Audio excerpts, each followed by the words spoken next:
Back on the final drive, Stan Howard. I'm going to need a little help to get through this highlight. Really? All right, Jabril Peppers, He can Michigan dance. on the road to play Rutgers. Homecoming for Peppers, Jersey guy.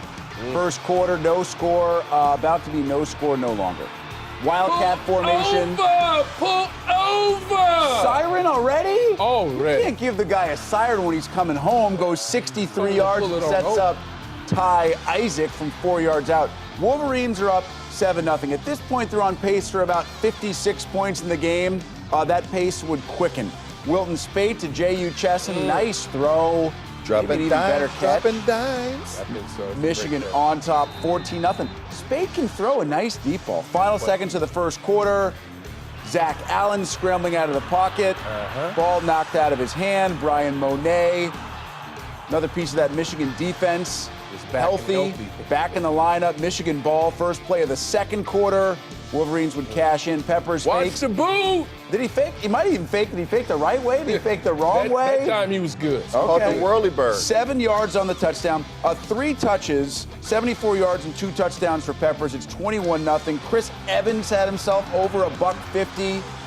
This would lead to a Khalid Hill 1-yard touchdown. And by the way, at 27-0, Jim Harbaugh goes for 2 on the fake extra point and gets it. You got to work these days. You can't go for 29-0, three, Rick. now 36-0. Peppers one more time. The final score, gentlemen.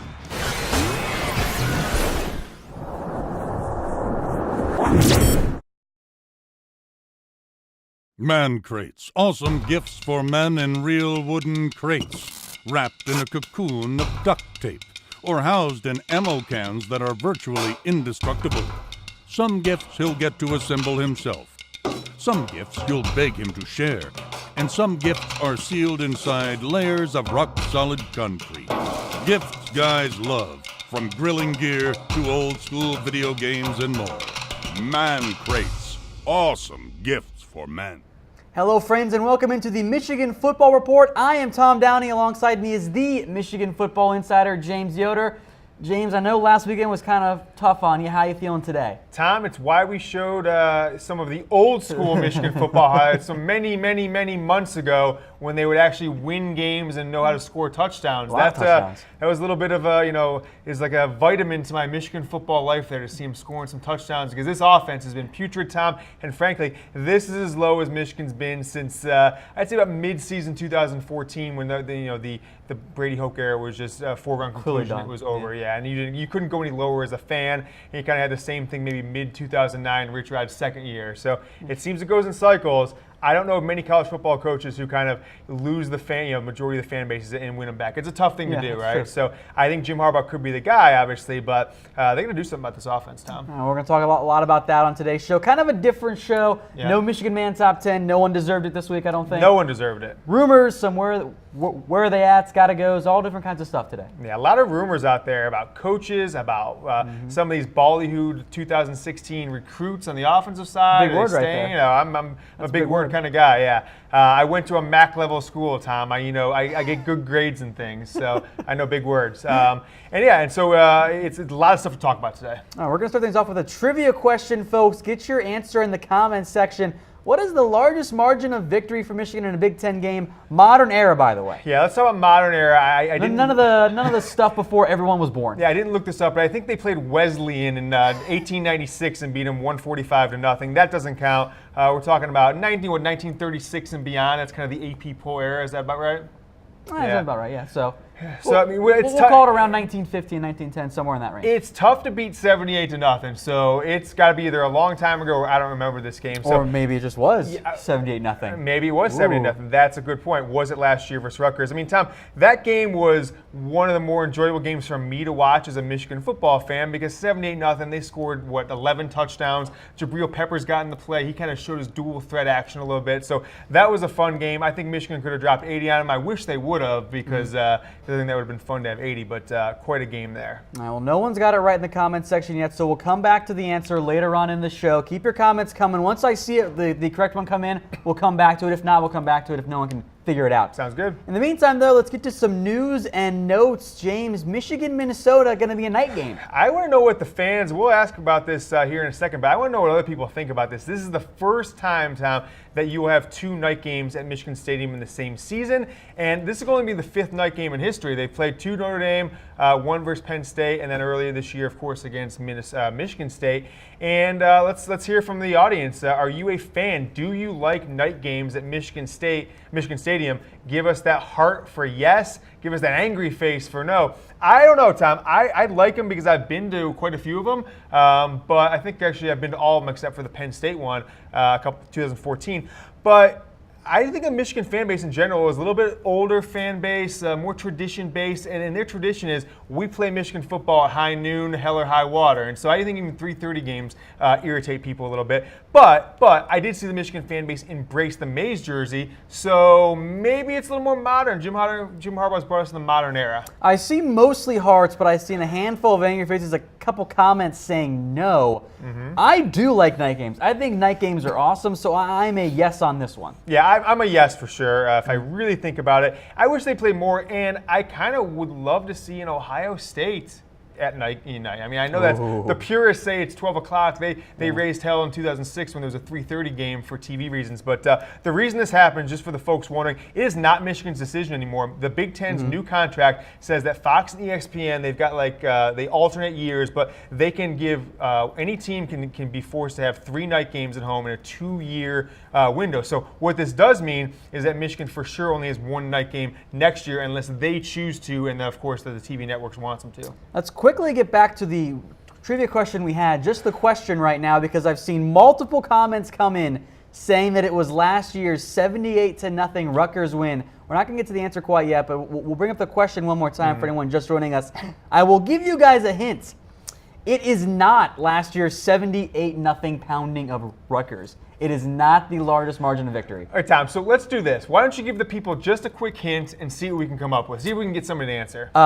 It is against a team that is no longer in the Big Ten because it was a very long time ago. And, Tom, it is a team that's named after a major American city. Ooh, that's a good one. That should help people That's out. a good one. Yep. That's a good one. All right, we'll come back to that later on. In the meantime, let's get to another news and note. This is kind of, I think, the big talking point past really today, frankly, about what's going on. Wilton Spate's father came out and ripped everything that went along with Wilton Spate's injury. Not Michigan's side, but the Purdue side. I read this article last night, Tom. I couldn't believe some of the things I was reading, that the Purdue staff didn't have a police escort to get him to the proper medical procedure or the proper medical facilities, that the Purdue people couldn't recognize, hey, we have a football game today. This guy's still in uniform, yet they're asking for things like insurance cards. They're saying they've got other people using the machines. It's going to be a while. I mean, if it would have been a different kind of injury, if it had been a little more serious, he could have this could have led to some really serious injury for Wilton Spate. He could have been out for longer than maybe he will, regardless. But I think what Jim Harbaugh said a couple weeks ago has been validated by hearing Spate's dad's side of the story. And the Big Ten's got to do something about it. And hell, I mentioned this a few weeks back after that Purdue game. Jim Harbaugh, in true Jim Harbaugh fashion, he should donate $1 million to Purdue and have it called the Jim Harbaugh Medical Institution for schools who can't afford medical institutions for football players. Kind of a little bit going back to my Zoolander days, but it was just completely mishandled by Purdue. They should be embarrassed, and the fact that their athletic department tried to defend themselves the next day after Harbaugh called them out back a few weeks ago, that's deplorable as well. So let's take a look at this. His dad, Tom, said, what an absolute train wreck. He's taken to a hospital center in a van, sitting in the front seat with his family in the back, got an x-ray, then has to go to a local hospital and sit there and wait 20 minutes for a volunteer rescue team to finally get him to his final destination. And then once they got in there, Spate had made the comment like, "Oh, I feel some tingling in my legs, and I'm in a lot of pain." And the doctor was like, "Hey, how long is it going to take?" And the EMS guy, or the volunteer, was like, it's going to be like 30 to 45 minutes on a game day. He's like, can we turn on the siren and make it go faster? And he got mad. And he's like, "Oh, don't you get snippy with me." He told us this wasn't in a median injury type deal. And he's like, "Yeah, turn it on." He's got tingling in his legs and his back hurts. This is a back injury. turn on the damn siren and let's go. So they finally did it at that point. So just complete and utter botching across the board. Tom, at General Electric, they had this thing for years. I'm not sure if they still do it, where they cut their bottom 10% of employees every year. It's kind of, keep everybody competition. I think that the Big Ten should cut their bottom school every year. And for me right now, it's Purdue, because these locker room facilities, that's a disaster. How do they even go into? Dude, I've seen better high school locker rooms. How do they than go that. to football season with their head anywhere near held high? This is an embarrassment to the Big Ten. This is not even MAC level locker rooms, Tom. This is worse than MAC level. Like you said, it's worse than high school probably. Yeah. All right, folks. Well, we'll get back now to that weigh-in trivia question, because the right answer has come in. Took a little bit there. I think your hint really helped out there. Again, the question was the largest margin of victory for Michigan in a Big Ten game. The correct answer is against Chicago, 85-0 back in 1939. John, I think I'm going to get your last name wrong, so I apologize in advance. John Panagouris had it correct first. Then Chuck Boyer came in afterwards with the correct answer. So hats off, John, you got that one right. I think Chicago's nickname, Tom, was the Maroons. I'm not joking. I think it's the Chicago Maroons, but I may be mistaken there. I honestly don't know enough about the defunct Chicago football team. Well, There's the correct answer from John. They were quite the powerhouse back in the they were good. pre-World War II days. Yes, and then they decided to focus only on academics. Yes. Maybe that was the right decision for them. Probably. All right, folks. Another thing that kind of came out of that Wilton Spate's father's interview with Detroit News was that he thinks that his dad thinks Wilton Spate's going to play this year. Yeah, I was going to put this in the rumor roundup, Tom, until I saw it. So if it's coming from Spate's dad, it's a for Harbaugh. It's probably a fact at this point. I would love to see it, because it's clear John O'Corn is not a Big Ten level quarterback. If Brandon Peters isn't getting snaps, what does that say about him? It's clear they don't want to pull the red shirt off Dylan McCaffrey. He's, I think, the only hope they have of future elite level quarterback play. So if Spate can make it back, play those last two games, whether it's Ohio State in a bowl game, if that's what he means, or does it mean Wisconsin, Ohio State? I'm not 100% sure, but it would give Michigan a fighting shot. We saw what Wilton Spate could do when he was comfortable with his offense last year, took Michigan down to the last play against Ohio State, a very good Ohio State team. You think Spate plays this year? Yes or no? I mean, based on what I've heard this week, I guess I would say yes if I was putting money on it, flipping a coin, or I'd say 51%, but it's probably a coin flip at this point. We'll keep it going here, folks. Once again, I am Tom Downey. Alongside me is the Michigan football insider, James Yoder. A big thank you to Man Crates, today's sponsor. If you guys need an awesome gift for a guy in your life, get him a Man Crate at mancrates.com/chatsports. James, another thing that you love the most, the Michigan barware. Tom, I got the Michigan barware set. I've talked about it on the show before. It gets me drunk watching this offense every Saturday, so big props to Man Crates for sending it. But it's the perfect gift for guys in your life, whether it's a father, a brother, a birthday of a guy you don't really like. Heck, I would even get it for a bachelor present. If I'm a groom, I've got a bachelor party, 5 guys go there. I'm just spending $100 and I'm getting them a Man Crate for whatever team they like. It's the best, Tom. It is the only way to get a gift for the guy in your life right now. So mancrates.com/chatsports. More selection than you know what to do with, but it's also super simple. Yep. A lot of options. Again, a big thank you to Man Crates for sponsoring today's show. We'll head now to a little clip here of Jim Harbaugh's latest press conference. Take a listen. Yeah, Brandon's getting backup snaps.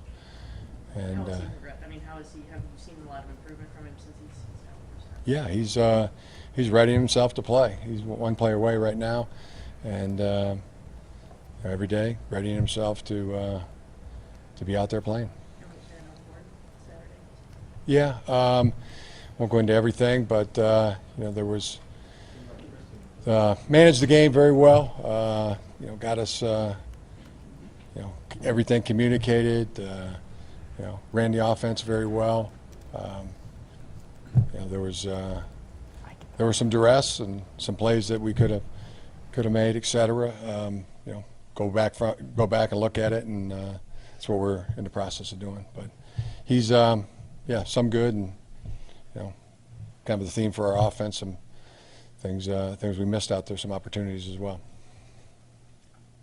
Jim, since you mentioned Brandon's one play away, do you want to try to get him working snaps in? He hasn't gotten snaps really. Are you guys going to try to make an effort to get him in, or is that not really a priority at this point? Just going along the process of readying him to play. Backup quarterback always needs to be ready to play. back left, Casey? Dylan McCaffrey, how's he been doing? How's he progression of him? He's progressing. He's number 3 and getting less less reps with the ones and twos, but doing fine.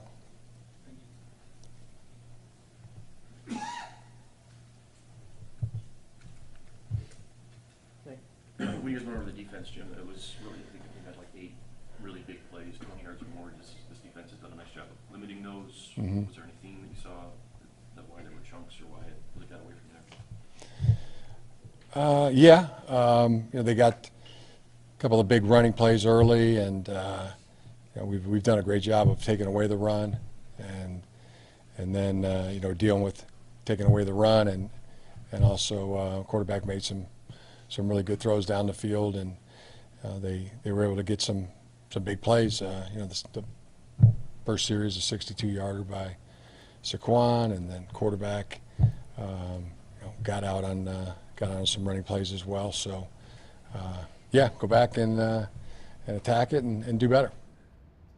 So those were coaches' comments earlier this week, a lot about the offense, which we're going to talk quite a bit about. Yep. A comment here that I want to get to, this one coming in from Kristen. She had sent it multiple times, I think partially on accident there. So we're going to get to it anyway, Kristen, here. If Michigan were to beat Wisconsin and Ohio State, she asked James, will that reaffirm their team to get a shot at a Big Ten national championship and a possible national title shot? I know this might be a bit of a reach. Well, I think she means Big Ten championship, not Big Ten national championship. Yeah, and so the answer is absolutely not. There's no way in hell that Michigan has a shot at either one, because it doesn't matter if they beat Ohio State right now. I mean, they're already a game behind Michigan State. They're already a game, I guess really the game and a half behind Penn State and Michigan State, whether or not they finish with the same loss or not. So those teams went out any tiebreaker. So I don't think there's any way possible, conceivable. I'm trying to think of it. Okay, Ohio State beats this team, this team. Penn State and Michigan State lose out. I guess. Which is not going to happen. Yeah, I guess if they lose out and then Michigan beats, I don't know. I still don't see. Ohio State still needs another loss. Another loss, but Ohio State would have to have 2 losses. So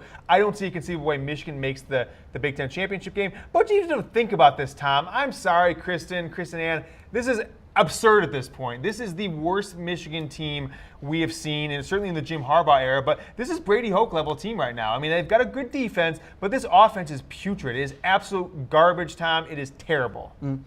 Isaiah claims that our question was inaccurate because 1939 was not the modern era. There are really 2 ways to determine, okay, when is the modern era? When the bowl games start back in 1902, or when the AP poll starts in 1936. I've always gone by 36, yeah. Either way, it is modern era. Yeah, what was he thinking? Did he mention anything? He did not. The modern era? Well, that is the modern era. It's 1936 has always been considered the modern era. That's when the AP poll, it's the only poll that was available, then and now, Tom. It is like college football. It is an institution, the AP poll. Another comment that I want to get to real fast, then we'll move on to some other stuff that we have planned for today. Come on, Son Harper, friend of the show, asks, man, I love this guy. Question, what happened to Evans taking a direct snap? Why do we constantly put middle linebackers on tight ends and RBs instead of the Viper? Finally, why do we have no playmakers on kickoff? And then he says, thanks and go blue with hashtag trust the process. Let me address all those. So I hear a lot of things that are going to happen this week, every week, the last 3 or 4 weeks. Oh, Brandon Peters is going to get a few snaps in crunch time, so he gets some experience. That's going to happen this week. Doesn't happen.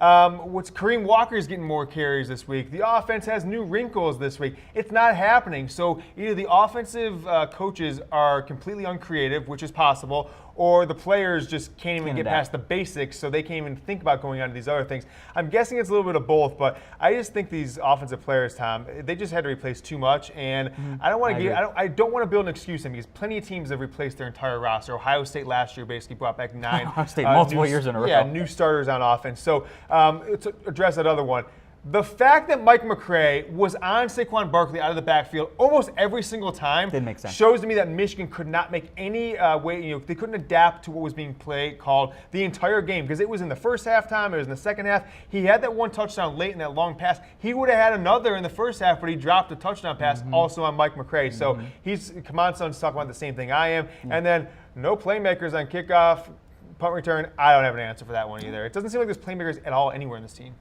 I agree with you there. Trivia question coming up here. We're going to let you guys vote on this one. Who is the leading passer in terms of yards in Michigan football history? Is it Chad Henne, Jim Harbaugh, John Navarre, or Devin Gardner? Ooh, I'm just going to start voting here because, Tom, Yeah. I wish it was Jim Harbaugh. That'd make me feel better. But but I think I know the answer. I'm pretty confident that it's a newer quarterback. I don't think it's Jim Harbaugh. And I know Devin Gardner didn't play long enough I know he's also playing on some pretty bad teams. So Navarro's a 3.5-year starter. Henne, though, a 4-year starter. I think from that perspective, even if you don't know anything about football, you got to say, okay, he played the most. He's one of the only 4-year starters in Michigan history. It's got to be Chad Henne. He was throwing to guys like Mario Manningham. He was throwing to Braylon Edwards, Jason Avant, Steve Breston, all guys in the NFL. I'm sure it's Henne by a mile. Well, let's get to the right answer, and you are correct, Jamie. It is indeed Chad Henne. I saw a lot of hearts coming across, so you guys got that right. I did see a handful of Devin Gardner and a couple John Navarre as well, for whatever that's worth. So Henne took over Navarre. Not only took over from his quarterback, but also Navarre had that record when he stopped playing at the end of the 2003 season. Henne took over as a true freshman in 2004, and he surpassed the mark that John Navarre had. Yep. All right, folks, we're going to remind you one more time that today's sponsor is Man Crates. If you know an awesome guy who needs a gift, a dad, a brother, a husband, get him a Man Crate at mancrates.com/chatsports. Awesome gifts that guys love, Borrowware, jerky gams, project hits, and much, much more. Tom, I'm getting a word from our producer, Lana. She says, look to your left under your seat.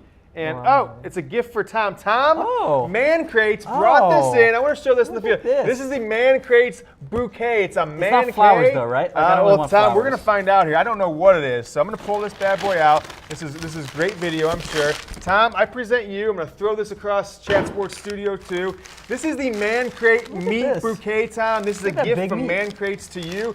This is big meat, Tom. I don't give it any other way. So we've got Italian dry salami. That's great. We've got peppered salami. This is just a bunch of salami. I mean, this is George Costanza's dream. Just have a bunch of meat. So I'll tell you what, I'm going to give salami this to you. is the most underrated of the deli meats. Yeah, and it absolutely is. It is very underrated, Tom. I think there's a Seinfeld episode that speaks directly to this entire gift. But that is just a little bit what you can chunks get of salami from Man Crates, Tom. It is very, very affordable, and you send that to a grandpa or a father, guys who like who like to chew the fat. This is going to be the best gift they get this holiday season. So I'm going to hide this so that no one else in the office takes it. Let's get to some rumors now here, James. We'll start Donovan Peoples-Jones. I was surprised this one made the list. I am almost prepared to call this fake news that he's looking to transfer after one season. Tom, it was out there enough to get several of the paid websites, the rival Scouts 24/7, I won't name which one. 2 of them had to actually address it this week because they were calling it fake news. But it's out there. We have to talk about the rumors. I'm calling it, I would normally give it a 0 Harbaugh, but I give it a 1 Harbaugh because it was out there enough, mostly on Twitter and then on one of the message boards, that it had to be addressed. So I'll put it a 1. Probably not even close to happening, but it's out there. We'll let the people know. If you see somebody sharing this on Facebook, you give them the fake news stamp of disapproval. Part of the reason he picked Michigan was because of the academic side. That hasn't changed. Correct. Yeah, his family's big on academics. I think there's aspirations to going into the medical profession, and that hasn't changed. All right, next one up here is that Harbaugh regrets the offensive coaching shakeup. You're giving it 2 Harbaughs.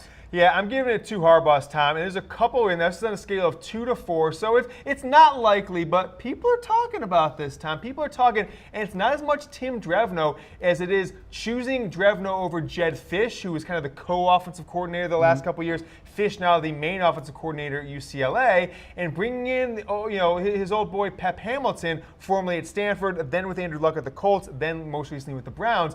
It's kind of not sounding like Pep Hamilton's always built up to be, Tom. So I don't know if Harbaugh's thinking it, but certainly people around Harbaugh are thinking it for sure. And then the other one is that they brought in a zone blocking offensive line coach in Greg Fry, and that is directly in contrast to what Tim Drevno coaches. So not sure what's going on there. And then he promoted his son to running backs coach, lost Tyrone Wheatley, a guy who's coached at multiple stops in the NFL now. So you go from having a stacked with an offensive coordinator who's been in the NFL and an NFL running backs coach. Those guys are gone, and you kind of backfill them with unproven guys. So I think there's some fact to this, but I think we're going to get a couple more of these questions, and it'll kind of answer where we're kind of leaning right here. Well, that brings us to our next rumor here that Harbaugh is willing to make a Don Brown-type hire at offensive coordinator in 2018.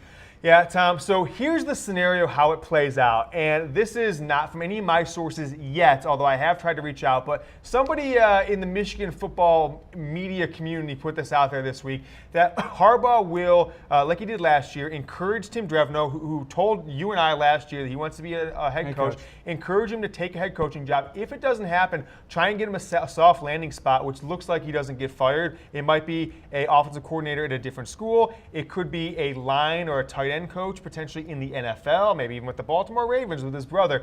But I don't think it's going to be at Michigan next year unless we see some drastically change in the next 5 games. Yeah. And if that happens, Tom, he's not going to, promote the next man up. He's not going to get Pep Hamilton. Yeah. You're not going to see his son take the role, which maybe would have been rumored earlier this year. It's going to be a stud. He said in 2014, the end of that season, that I'm going to go find the best defensive coordinator in America. He looked up the rankings. Who's the best defense? That guy, that's my first offer, and he got him. Don Brown, and Michigan's had consistently the best defense in the country, statistic-wise, for the last season and a half. That brings us to kind of our next little segment here, some potential Michigan offensive coordinator candidates. It's kind of more on the speculation side. We start with 5 guys.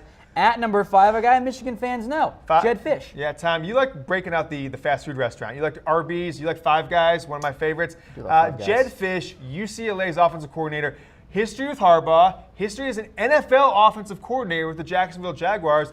I think this would be if we're putting odds on it, I would say this is like even money. It's the most likely. I don't think he's as qualified or would bring as much new blood to the rest of these guys we're going to go into. But Fisch is familiar with Harbaugh, and he is a guy that frankly worked directly with Jake Rudock, a cast-off at Iowa, who now is in the NFL on a roster, Tom. And so that's kind of what you see Jedd Fisch can do. I haven't seen that kind of progression from Michigan's quarterbacks under Pep Hamilton this year. I've seen regression. Mm-hmm.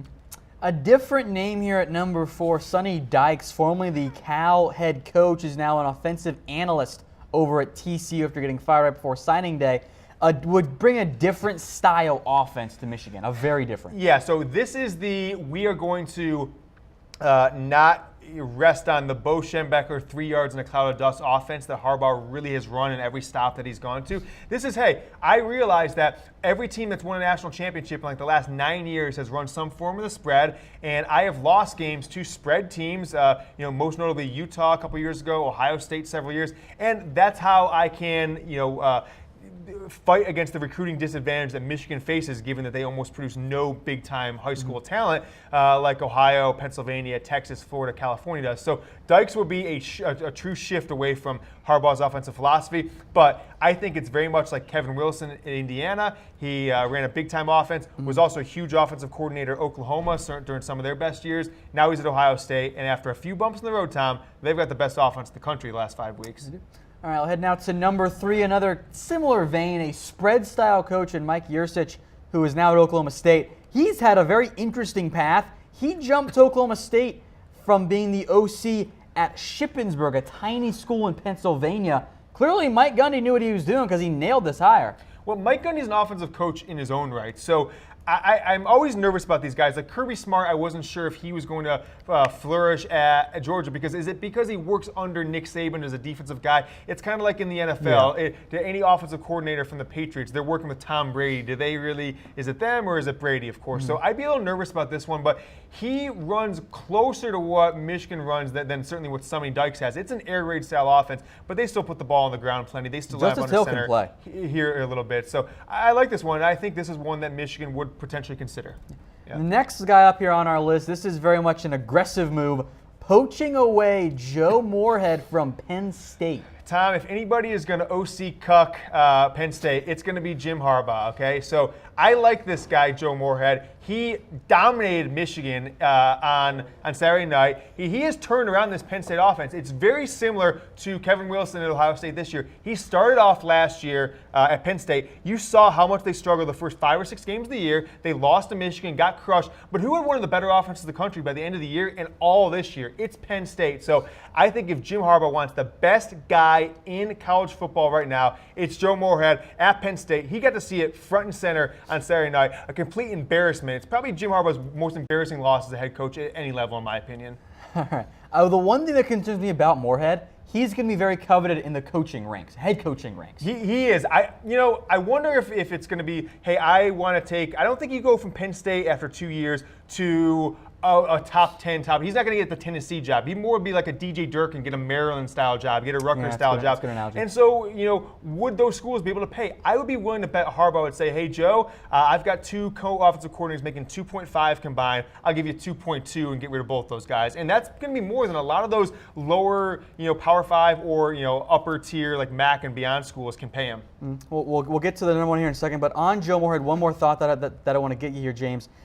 He's had a very interesting path as well. He made the jump all the way from Fordham, where he was at. Then he took over the Penn State job. So a bit similar as Mike Yurcich, minus Yurcich was only the OC. Tom, I think, although they don't look anything like each other, but I think that Joe Moorhead reminds me a lot of Chip Kelly. And so let's talk about Chip Kelly's career. He was at New Hampshire as the offensive coordinator. He comes in 2007 at Oregon, and I saw this game firsthand. He made Michigan's defense look like fools with Dennis Dixon at the quarterback in 2007. Sat as the OC for a year, maybe 2 years, took over Oregon and put together a powerhouse. So I think Moorhead's kind of the same thing. He had that offense. Now he gets his big shot. He's doing just like Chip Kelly did. And, if he gets a shot at a big school, he's going to have a lot of success. I hope Michigan can put a $2 million offer in front of him and have him delay that a few years.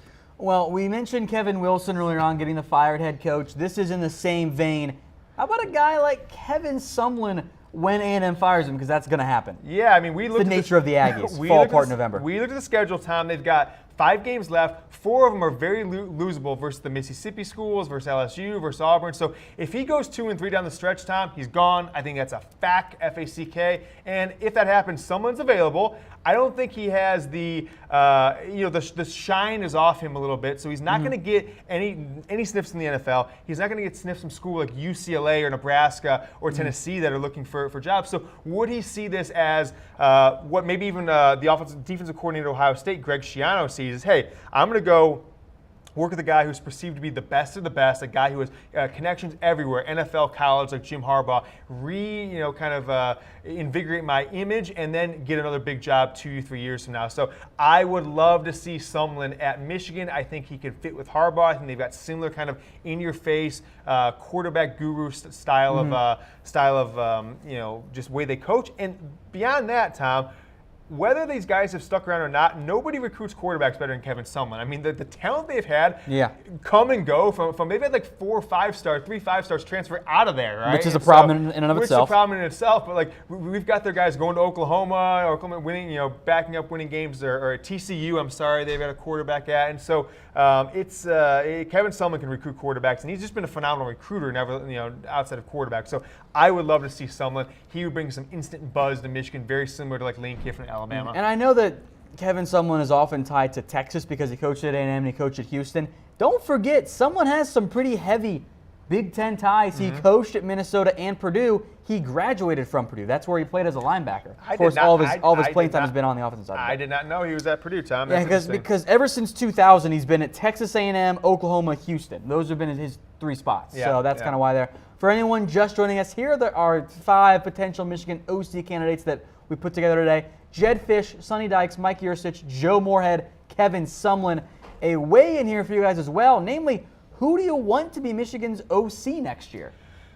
Do you want someone, and if we didn't mention someone, feel free to throw it out in the comments. Yeah, Tom, for me, it's just at this point, we're 3 years in. They either have woefully whiffed on transfers and recruits, or they just can't coach. Either way, it's not acceptable to me. Jim Harbaugh has got to make a change, whether it's push those guys out to greener pastures, different jobs, or straight up firing him. I think his whole offensive staff needs a kind of a flip on its head. Maybe Jay sticks around and he goes back to tight ends coach, special teams coordinator potentially, but they need some new blood in there. So I would like to see either Sumlin or Moorhead. If Penn State beats Ohio State this week, I think Moorhead jumps ahead of Sumlin in my book. If not, then he's not. He can't turn water into wine or anything. So I think Sumlin is the no-brainer because of the intangibles of proven recruiter, and he's just a proven name in college football that people know. I think it'd be very similar to Lane Kiffin at Alabama, and we saw the success they had for 3 seasons. All right, folks, thank you for our comments. We'll keep it going now with the rumors. We'll head to our next one that Dylan McCaffrey, not Brandon Peters, is the likely starter in 2018/19 and beyond? So, Tom, 3 Harbaughs here. I've got my own sources, but I also think other people in the Michigan community have sources. And so one of the pay sites today did their weekly, inside the Michigan football world. What are the rumors? So I kind of read those things, see if it's the same thing I'm hearing.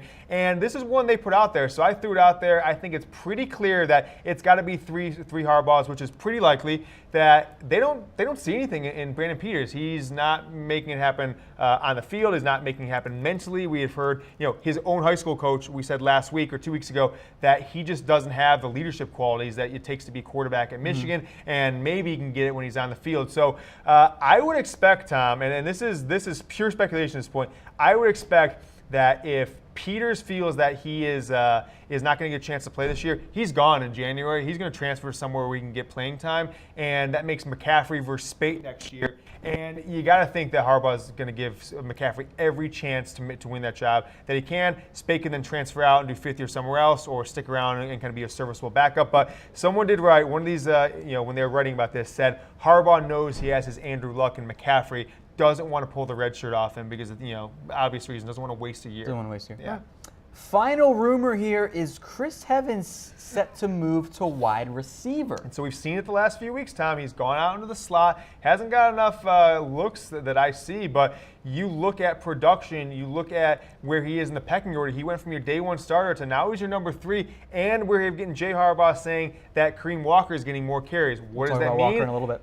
What does that mean? It means Chris Evans isn't making it happen. So what I was told is that it's up to Evans if he wants to. There's 2 things going on here. He's dropped to maybe number 4 in the depth chart at running back now, with little, it's not like Higdon's going away. It's not like Kareem Walker's going away. They'll be here next year. And Michigan has been very underwhelmed with the production out of guys like Eddie McDoom and some others at the wide receiver role. So Chris Evans, give him that slot role. He can take direct snaps even. He can do what Saquon Barkley did last week. He can go in the backfield, split out, do wheel routes, also kind of, just be a new, fresh face in the wide receiving corps. So I think this one's pretty likely. I think you'll see him lining up all over the place, but he is not in the conversation as starting running back anymore, Tom. Wow, drastic change of what we thought was going to be the case this year. Yep. All right, folks, once again, I am Tom Downey. Alongside me is the Michigan football insider, James Yoder. New segment now called Where He At. Where he at, Tom? So let's talk about where he at. Who's up first on where he at? Brandon Peters, the quarterback who, as we see in the comment section, everyone wants to ask, where is Brandon Peters, quite literally. Harbaugh keeps saying he's, we heard in the press conference a few moments ago,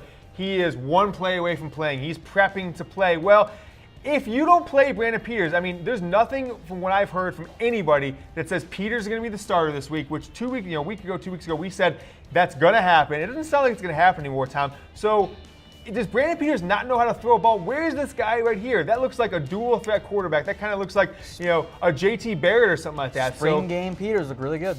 Look at this bomb right here. This is a phenomenal throw, Tom. You've not seen a throw like that from any Michigan quarterback this entire season. So where are they at? If Brandon Peters doesn't take significant snaps this week, Tom, I am either one of 2 things is at play. Peters needs to get the heck off the Michigan campus because he is never going to be a quarterback here. Go somewhere else. Or the coaches are completely stubborn and incompetent and cannot overlook a John O'Corn 50-year senior to get in a guy. At least give him a dang chance, Tom. Give him a chance to throw 25 passes in the game, see what he can do. It is not going to be worse than what we've seen in the last 4 weeks. Even this whole season, really. Yeah, I totally agree with you.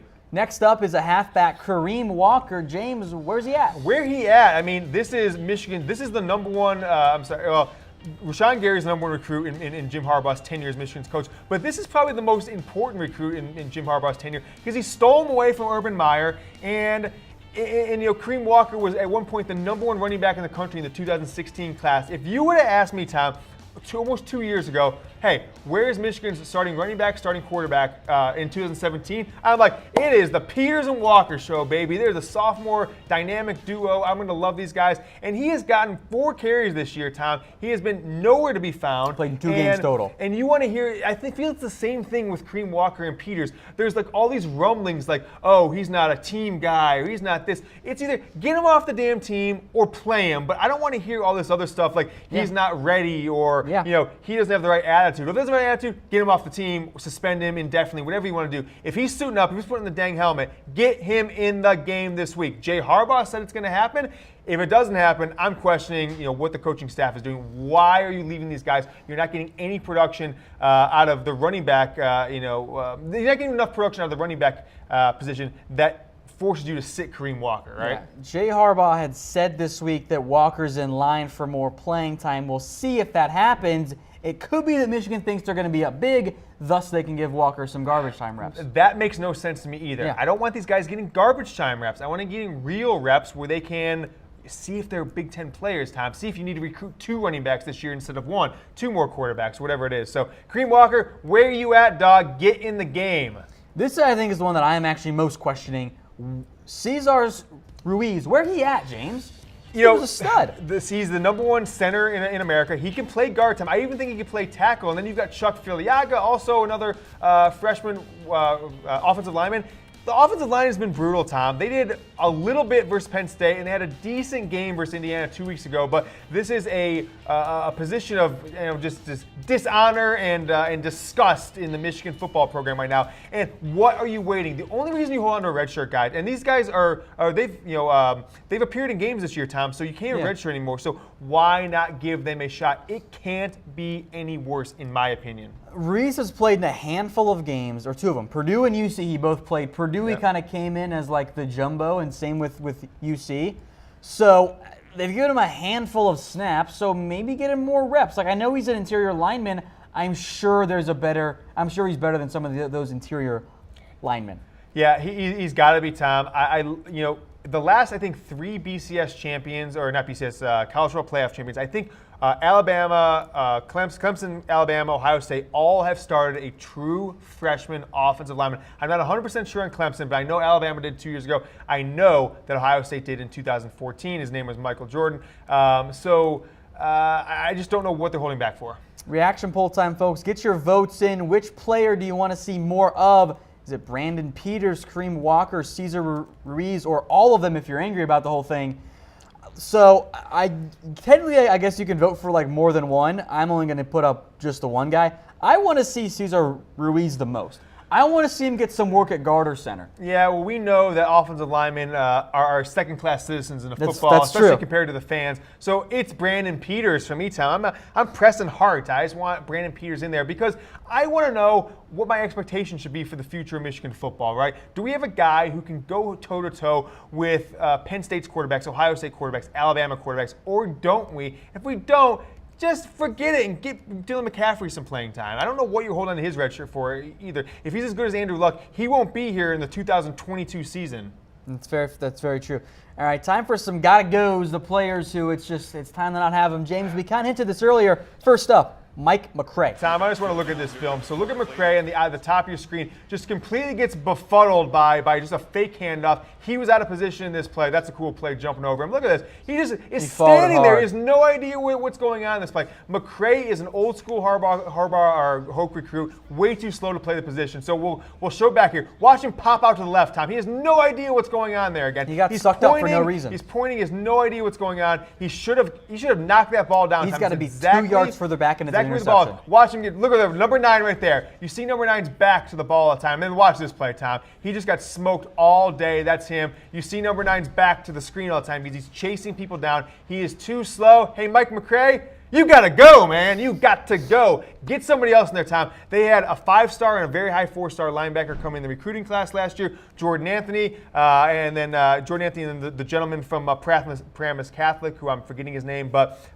give these freshmen some playing time. They're going to need to play next year. Mike McCray, you got to go, man. That slow kind of football, that ended when Harbaugh got here. McCray is too slow to be a starting linebacker on this team. Next up, Tyree Kinnell. He's got to go too, James. Why? Tom, Tyree Kinnell has got to go. He is, I think, the biggest liability in the Michigan team in any position, more than quarterback at this point, because he is like your last line of defense. And we saw it in the Air Force game where he got smoked for that 65-yard touchdown or whatever it was. And every time I turn on and see, who is getting beat by number 5 at Penn State, who's getting smoked down the middle, who didn't pick up that running back or that tight end down the middle of the field, it's always Kinnell. He was good the first 3 or 4 games. The second we got into Big Ten season time, he's become a liability. liability.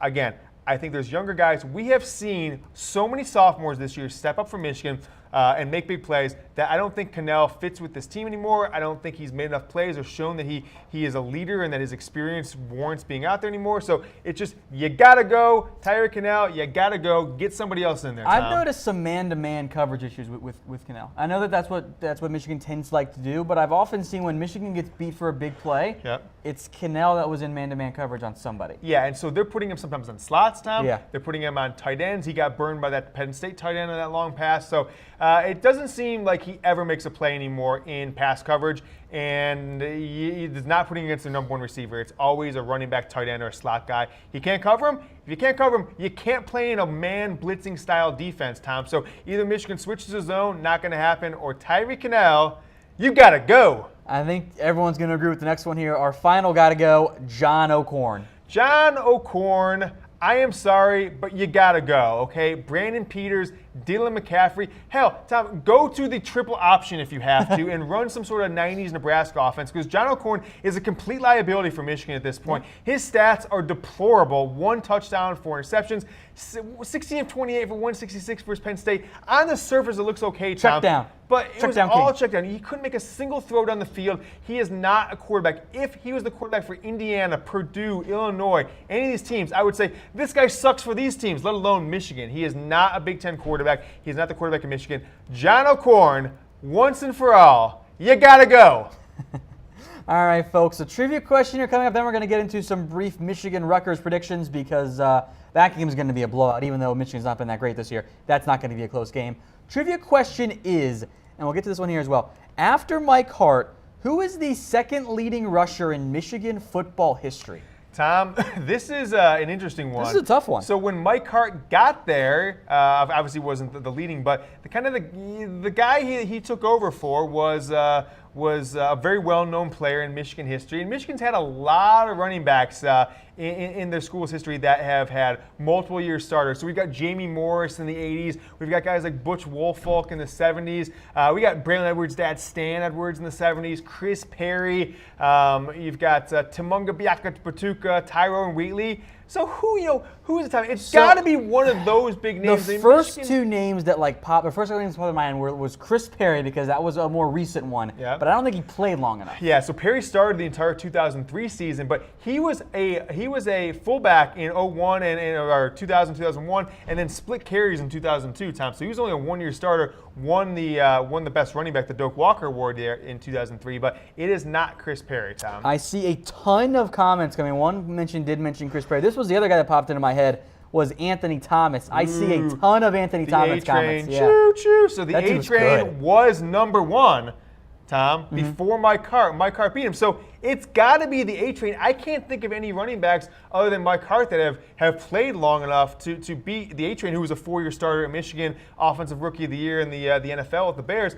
It's got to be A-Train. That's my final answer, Tom, if I'm being a little joking, because I know who it is, because we looked it up. We do know who it is. The answer is not Anthony Thomas, folks. It is not even a halfback. Whoa. It's a quarterback. Denard Robinson with just over 20 more yards than Anthony Thomas. 4,495 yards, Tom. And he did play the last 4 or 5 games of Michigan career at running back, so I don't think that helped him out in the yard. Someone did get in the comment right before we went to it. Matthew Scott Mahoney got it right. He said A-Train or Denard. Nice. Yeah, so Tom, people forget, he is the second highest in single season rushing season in Michigan football history. It's something like 1,700 yards in the 2010 season as a true sophomore, second only to Tumunga Biaka-Patuka in 1995. Love that name. Great name, who also ran for 313 yards against Ohio State. All Michigan Also fans. great. Also great, yeah. All Michigan fans will know that. So it's Denard, Tom, and a little more fun trivia fact, also the last quarterback to beat Ohio State for Michigan in 2011. That one's not fun. No, not fun. All right, folks, time for some score predictions. Get yours in the comments section. Producer Landon can get them up on screen as we wrap up today's show. James, we'll start with you. What's your score prediction here. Yeah, so Tom, I think the defense comes back with a vengeance. I do think you see a few different bodies. I think you start rotating a lot more linebackers and guys in the secondary in there. And Tom, I think you get a little bit more creative on offense this week. I hope you see some Peters. I hope you see some Cream Walker. I would like that. And because Michigan has been so bad offensively, you don't let the foot off the gas. Now, it's not going to be 78-0. Wilton Spade isn't walking through that door. 2016 Wilton Spade. 2017 different guy. And Jabril Peppers isn't walking through that door for the kind of extra, those extra yards and the plays out of the backfield Wildcats. So I've got Michigan 35, Rutgers 0, Tom. Back-to-back shutouts for Michigan. I've got Michigan winning, but it's 31-3, so it's a little bit closer. Here's why I have it being closer. This is not last year's Scarlet Knights. Yes. Believe it or not, folks, Rutgers is on a winning streak. Yeah. They've won 2 games in a row. They beat Illinois in Champaign, and then they beat Purdue at home. Tom, 1-17 Rutgers was in Big Ten play in 2015, 2016 combined. 2 wins already, right? 2 wins already. That is, it's not saying anything, but I give Chris Ash, their coach, a little bit of credit. You're not beating the Ohio States and Michigans and Penn States of the world, but you have removed yourself from the cellar, the gutter, the bottom rungs of the Big Ten standings, and you can only go up from here, I think. I don't think they're ever going to fall back to that 78-0 throttling they got at home last year, which I believe was on their homecoming, and a day they had like 75 recruits in on campus to watch them play Michigan. So I don't think that's happening with Rutgers. I've got 35-0. Let's see what the audience has. Do you have any comments we can throw up there, Tom? Ellen has come in. Ellen said 28-3 Michigan over Rutgers, very close to what I had said. Yep, I could see that happening. I don't think Rutgers can score a lot. The question is, can Michigan score enough to get to these 28, 25, 35-point scores? All right, folks, if you haven't already, check out the Michigan Football Report video podcast at chatsports.com/GoBlue. It's everything that we just had for you. Yeah, and hey, special shout out to Man Crates, Tom. Yes, Man Crates. Mancrates.com/chatsports. You can get the Michigan barware. Buy it for anybody who watches this show, anybody you know follows the Wolverines. Get them for Christmas time. It's the best money you're going to spend, and literally, it takes no thinking. You press a button, it comes in a crate. It's manualist. Or Tom, if you got a special guy in your life, how about that meat bouquet? I cannot wait to eat that. That's going to be amazing. I love salami. It's perfect for me. It's acceptable to give to coworkers, boyfriends, husbands, brothers, anybody. Give them the meat bouquet. You'll be thankful you gave somebody your meat this holiday season, and that's a fact. All right, that will do it for us today. If you guys missed anything, don't worry. We're going to play the show over for you, so you don't have to go anywhere. Again, big thank you to Man Crates. For James Yoder, producer Elena, I'm Tom Downey. You guys stay classy out there.